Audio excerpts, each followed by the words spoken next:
ตั้งเป้ากำไร 100% จากเทคนิค MACD ครั้งนี้ต้นทุน150 USDT การที่ว่าเราจะสั่งกำไรครั้งนี้ต้องมั่นใจในเทคนิคต้องตามเทคนิคเท่านั้นเริ่มต้นที่50เหรียญเลยปะ50เหรียญเลยถือว่าไปหลายเนาะ50เหรียญเลยโอ้ก็ถือว่าการบริหารทุนครั้งนี้แบบพอร์ตซิ่งเด้อนะให้จังมีกำไรไว้เนาะตามเป้าไว้โอเคจัดขายไปทันทีให้ขายเทลงขนาดนี้เนาะให้ขายเทลงขนาดนี้ก็ถือว่าให้ขายตามเลย MACD ตัดลงแดงแบบนี้โอ้ขนาดกันลงงามๆถ้าว่างามๆมีโอกาสที่ว่าเราจะวินหลายๆออเดอร์นี่สูงเลยเพราะฉะนั้นเราจะตามเทคนิคอย่างเดียวเนาะเราจะบ่สวนเทคนิคแห่งขาย MACD แห่งขายทบโอ้เทลงมาสุดยอดเลยละมันนี่โอกาสที่ว่าจะปิดขายนี่สูงเลยละมาก็ถือว่าจุดๆนี้ถือว่าเทลงมาแดงเต็มที่แล้วอืม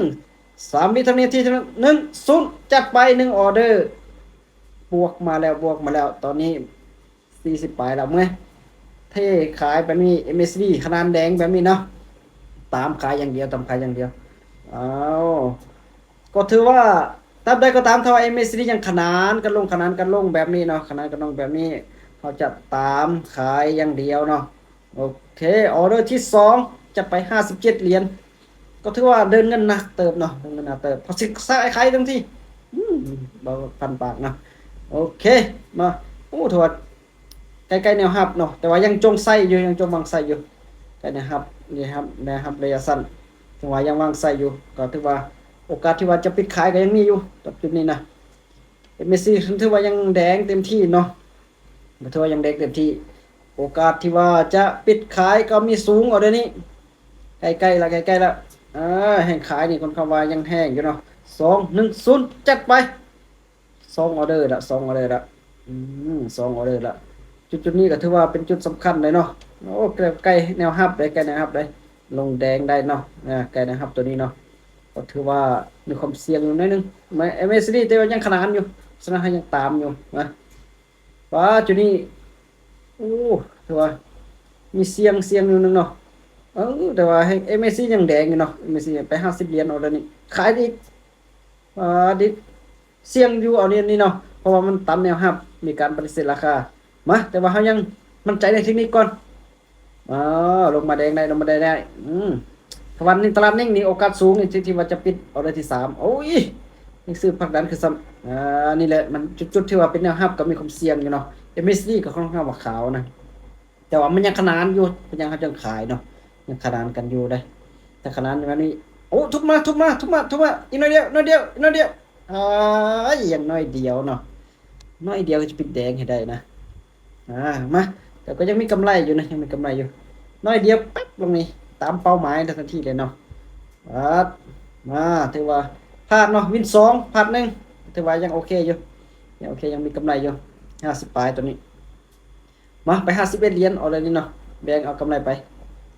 เทแบบนี้เนาะเทแบบนี้เขาต้องตามขายอีกทันที1ออเดอร์เนาะเทแบบนี้ขาย1ทันที1ออเดอร์เออจะบ่สวนได้ขาดได้โอ้ยแต่ว่าเทลงมา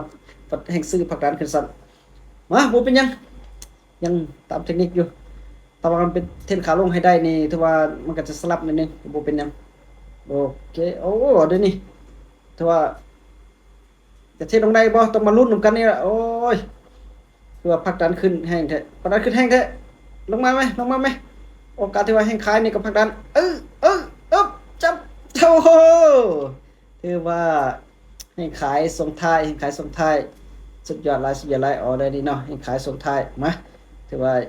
กำไรโอ้ตอนนี้บวกมาที่100เหรียญนะได้100เหรียญแล้วได้100เหรียญก็ใกล้ๆแล้วเนาะใกล้จะ100%แล้วว่าแต่ว่าเฮาจะไปที่50เหรียญซะเอาได้เนาะไปอีก50เหรียญโอ้อีก50เหรียญนี่ถ้าว่าบวกเขาก็จะขายอีกทันทีถ้าบวกเขาจะพักเนาะบวกเขาจะพักถือว่ามันจะก็ใกล้ๆ100%ละอืมโอกาสนี้ถือว่ายังลงมาอีกได้ยังลงมาอีกได้ลงมาได้ถือว่าตอนนี้เป็นแนวโน้มขาลงแล้วเนาะแนวโน้มขาลงแล้วโอกาสที่ว่าจะลงมาต่อได้นี่ก็มีอยู่มาจุดๆนี้ก็ถือว่าโอ้นิ่งเนาะนิ่งต้องมาลุ้นกันนิ่งแบบนี้ลงมางามเลยว้าโธบวกมาที่ ต้นทุน150 197บวกมา147เนาะโอ้ถือว่า90ปลายเปอร์เซ็นต์มาก็ถือว่าปานนี้ก็พักแล้วเนาะถึงบ่ฮอด100%ก็บ่หยังเพราะว่าการลงทุนมีความเสี่ยงกำไรแล้วเราต้องได้พักเนาะ